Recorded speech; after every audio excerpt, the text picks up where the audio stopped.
এতিয়া চাওঁহক বাতৰি বিস্তৃত হয় বিহুলৈ মাথো আৰু 9 দিনহে বাকী বুধবাৰে এজাক বৰষুণে নমাই থৈ গ'ল বসন্তৰ বতৰা ইতিমধ্যে চিৰাচৰিৰ নিয়ম অনুসৰি কুলি কেতেকীয়ে গছৰ ডালত পৰি ফৌদি মাতেৰে বিহুৰ বতৰা আগবঢ়াইছিল খৰাং প্ৰায় অৱস্থাৰ বাবে অসমৰ অন্য প্ৰান্তৰ দৰে মৰিগাঁও জিলাৰ কৃষকসকলৰ পানীত হাত নচৰা অৱস্থা হৈছে চিৰাল ফাট মেলিছে পথাৰত এডুবি খোৱা পানীৰ বাবে হাহাকাৰ কৰিবলগীয়া হৈছে জনসাধাৰণে তথাপি বহাগ সমাগত যান্ত্ৰিকতাৰ আৰস্ত জাগিৰবাসী ৰাইজেও পালন কৰিবলৈ আগবাঢ়িছে বহাগ বিহু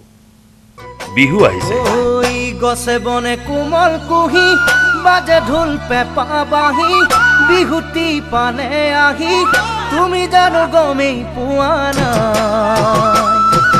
মুলৈ জানো মন এজাক বৰষুণে যেন জনাই থৈ গ'ল বসন্ত ৰাণীৰ আগমনৰ কথা মূলতঃ কৃষি উৎসৱ হলেও বহাগ বিহুৰ মাদকতাই চহৰ নগৰৰ লোকসকলৰ মনবোৰতো মৃদু সুৰ-সুৰণিৰ সৃষ্টি কৰে গাঁৱে ভূঞে এতিয়া বিহুৰ দিন কেইটিলৈ আগ্ৰহেৰে বাট চাই আছে কৃষিজীৱী মানুহ বৰদৈচিলা এইবাৰ ধৰালৈ সজোৰে অহা নাই হয়তো আনন্দেৰে মাকৰ ঘৰলৈ আহিবলৈ বৰদৈচিলাজনীৰো সৎ যোৱা নাই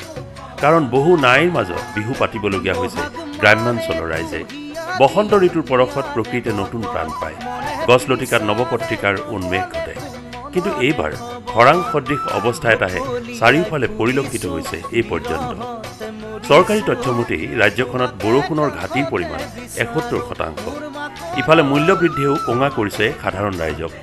বাজেটত নিৰ্ধাৰিত হৈছে মূল্যবৃদ্ধিৰ তালিকা শুকান অৱস্থাৰ বাবে খোৱাপানী টুপিৰ অভাৱত হাহাকাৰ অৱস্থাত ভুগিব লগা হৈছে সৰ্বসাধাৰণ ৰাইজ এইবাৰ গৰু বিহুৰ দিনাখনো গৰুৰ গা ধুৱাবলৈ পথাৰত পানী নাই বতৰৰ এই অভাৱনীয় পৰিৱৰ্তনে আমাৰ সভ্যতা সংস্কৃতিক কলৈ লৈ যাব সেয়া চিন্তনীয় তথাপিও আহিছে বিহু জাগিৰোডতো বিহুতলীসমূহ লাহে লাহে প্ৰাণ পাই উঠিব সদৌ জাগিৰোড বিহু সন্মিলনকে ধৰি একাধিক বিহু উৎসৱ পালন কৰা হ'ব অঞ্চলটোত 16, 17 আৰু 18 এপ্ৰিল তাৰিখে আয়োজিত হ'ব সদৌ জাগিৰোড বিহু সন্মিলনখনি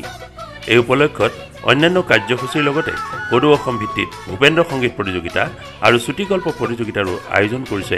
আয়োজক সমিতিয়ে অসমীয়া জনজীৱনৰ সাহ বুলি সুধাকণ্ঠই কৈ যোৱা বহাগ বিহুলৈ মাথো 9 দিনহে বাকী বহাগী তোমাক স্বাগতম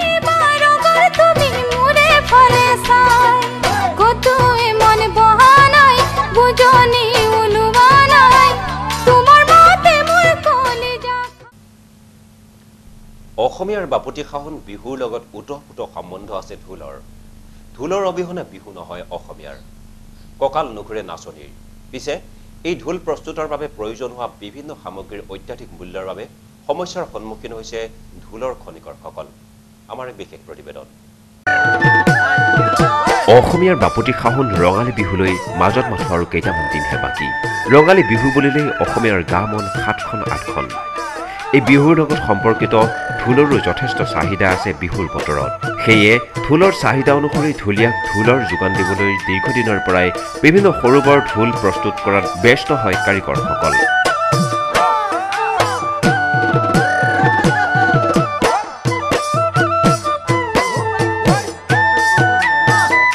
কোনো ব্যস্ত হৈছে ঢোলৰ খোলা তৈয়াৰ কৰাত আৰু কোনো ব্যস্ত হৈছে ঢোলৰ চাৱনি কৰাত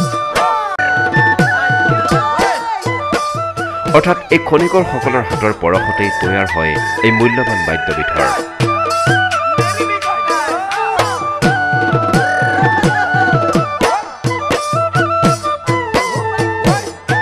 পিছে বিহুৰ বাবে প্ৰয়োজন হোৱা এই ঢোল বাদ্যবিধ তৈয়াৰ কৰাৰ ক্ষেত্ৰত বিভিন্ন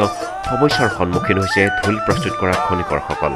কিয়নো এই ঢোল প্ৰস্তুত কৰাৰ বাবে প্ৰয়োজন হোৱা মূল্যৱান কাঠৰ খোলাবোৰ প্ৰায় দুষ্প্ৰাপ্য হৈ পৰাৰ লগতে ঢোলৰ চাৱনিৰ বাবে প্ৰয়োজন হোৱা জীৱ-জন্তুৰ চামৰাবোৰৰ নাটনি হ'বলৈ ধৰিছে ফলত জাগিৰোডৰ এইসকল কাৰিকৰে ঢোল প্ৰস্তুতৰ সামগ্ৰীসমূহ নগাঁও নলবাৰী বৰপেটা আদি দূৰণিবতীয়া অঞ্চলৰ পৰা সংগ্ৰহ কৰিবলগীয়া হোৱাত দামো বৃদ্ধি পাইছে প্ৰতিটো ঢোলৰ বিহুবিলাক লাহে লাহে কমি গৈছে খাৱনিবিলাকৰ কমি আহিছে খোলাবিলাকৰ দাম বেছি বাঢ়ি গৈছেগৈ সেইটো কাৰণে ধৰক আজিকালি বিহুবিলাক বহুত কমি গৈছে চাউনিটো ইমান নহয় ঢোলৰ আমি খোলাবিলাক পোৱা নাপাওঁ খোলা নাপাওঁ ধৰক চামৰাৰ কাৰণে অসুবিধা হৈছে এটা ঢোল আমি ধৰক খুব বেছি 1000 টকাত 1800 টকাত ঢোল বিক্ৰী কৰোঁ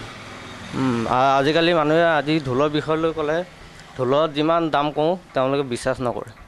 উল্লেখযোগ্য যে বছৰৰ বিভিন্ন সময়ত প্ৰয়োজন হোৱা ঢোল প্ৰস্তুতৰ বাবে এই কাৰিকৰ আৰু ব্যৱসায়ীসকল এক প্ৰকাৰৰ সংকটৰ সন্মুখীন হোৱাত তেওঁলোকৰ জীৱন জীৱিকাক লৈও চিন্তিত হৈ পৰিছে।